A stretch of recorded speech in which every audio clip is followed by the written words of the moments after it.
Umpamanya, ya Allah, saya sudah tahajud tiap malam. Ya Allah, saya sudah baca Quran setiap hari.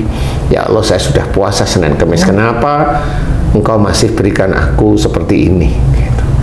Beliau jawab, benar Ustaz, seperti itu.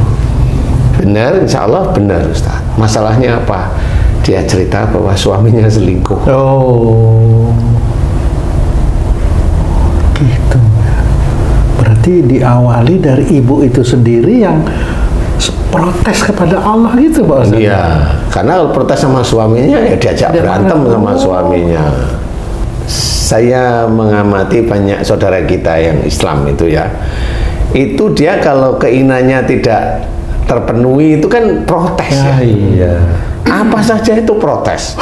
Kecewa dengan pejabat ini, kecewa dengan presiden, kecewa dengan ini, itu kan protes terus. Jadi ketenangan, kesabaran itu tidak muncul pada dia. Nah, si ibu itu juga sama seperti itu.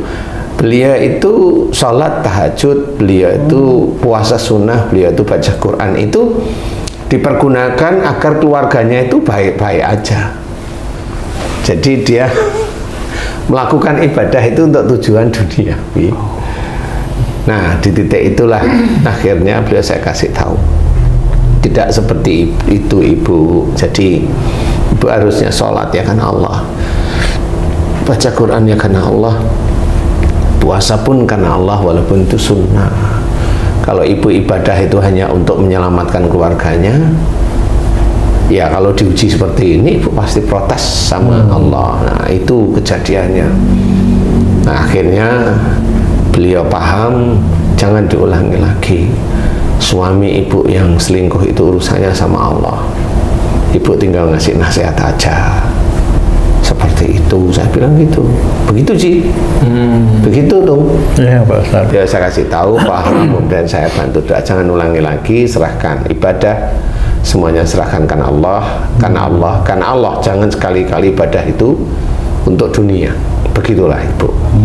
Masa ada suara di sini menghujat, memaki Tuhan sih? Kalau ibu dengar, padahal yang di sini ngomong kira-kira ibu tahu nggak? Itu kan makhluk Tuhan juga. Lah iya sama. Nah, kenapa dia memaki Tuhan? Ayo.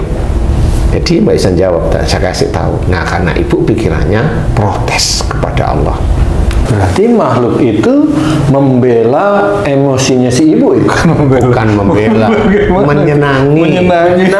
Jadi makhluk itu mencintai. Jadi siapapun orang yang suuzon itu kan suuzon terus ya. Makanya suuzon kan dilarang oleh Islam ya, dilarang oleh agama kita, nggak boleh kita suuzon.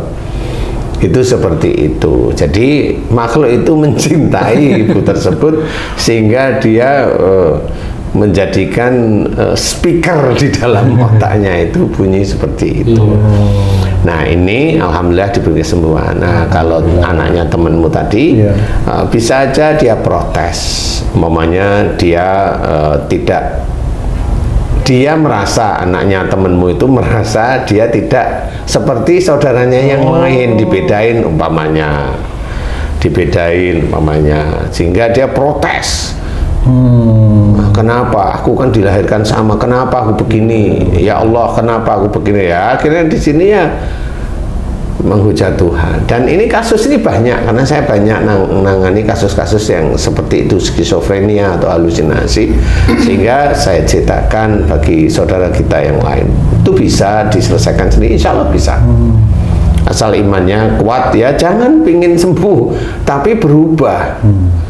Yang diutamakan oleh Allah Ta'ala itu perubahan. Jadi anggap aja itu dari dosa yang dilakukan. Orang yang di sininya itu mamanya ada suara menghujat Tuhan mamanya, berarti kan dia masuk ayat tersebut, ayat di mana musibah itu disebabkan dari buah tangannya, berarti dia melakukan dosa di hadapan Allah Ta'ala. Nah, kalau sudah berdosa, dia harus mau mohon ampun, taubat. Ya yang kita gunain aja ayat yang lain, illal ladzina tabu wa aslahu wa bayanu faulaika atubu alaihim. Jadi Dan mereka yang telah tobat dan melakukan perbaikan itu berubah, jangan ulangi lagi. Jadi tobatlah. Kalau dulu protes ini itu, kemudian melakukan perbaikan, jangan protes mulai saat ini. Terima semua keadaan itu dengan sabar, lapang dada, tetap istiqomah sholat, ibadah-ibadah yang lain, terima aja karena Allah Ta'ala. Kemudian bayanu itu ya, memberikan nasihat baik, memberikan kata-kata baik, jangan apa namanya, jangan melawan, biasa saja. Faulaika atubu alaihim, maka tobat mereka diterima oleh Allah Ta'ala. Nah, tobatnya diterima berarti insya Allah akan memberikan kesembuhan atas sakitnya, ringan aja sebenarnya. Di dalam Quran sebenarnya sudah ada semua kok. Sebenarnya sudah ada, tinggal kita itu tahu apa enggak, atau kita diberi hidayah oleh Allah Ta'ala tahu ayat demi ayat apa enggak. Kalau enggak diberi hidayah enggak akan tahu ayat itu sebenarnya cara Allah itu memberikan penyelesaian tentang penyakitnya. Nah, kalau anaknya temanmu insya Allah seperti itu, bisa aja dia apa namanya, merasa dibedakan dengan saudara-saudara yang lain, bisa, sehingga dia protes kepada Tuhan, pada Allah sebenarnya itu. Sehingga disitulah ada makhluk yang mencintai protesnya itu masuk ke pikirannya, karena dia kan bermain pikiran sebenarnya. Suuzon terus-menerus kepada Allah, ya begitulah. Makanya suuzon itu dilarang. Biasa aja ya, sehingga makhluk itu harus dilepas, harus dilepas. Bagi teman-teman yang lain yang ingin menyelesaikan masalah skizofrenia, silahkan, analisa saya insya Allah bisa dipakai, dan insya Allah kalau memang imannya cukup di hadapan Allah Ta'ala, insya Allah bisa diberi kesembuhan. Mudah sebenarnya, karena alhamdulillah banyak yang diberi kesembuhan oleh Allah Ta'ala, tidak minum obat penenang lagi, semuanya Allah, semuanya Allah. Jadi saya memberikan analisa, kemudian masuk di akal, kemudian tobatlah pada Allah, berubah, kemudian berkata-kata yang baik atau memberikan nasihat yang baik, insya Allah tobatnya akan diterima oleh Allah Ta'ala. Begitu gampang karena Allah sudah menceritakan. Begitu. Kalau maaf Pak Ustadz, kalau ada seseorang yang dia itu selalu mengeluh terhadap keadaan hidupnya gitu Pak Ustadz, kok ini gini susah banget, itu apa itu termasuk protes juga sama Allah Pak Ustadz? Sama, itu kan tidak mengimani takdir. Oke, ya betul. Dia tidak mengimani takdirnya, dia nggak usah mengeluh. Hidup ini karunia, hidup ini adalah rahmat dari Allah Ta'ala. Jalanin kehidupan ini karena Allah Ta'ala aja.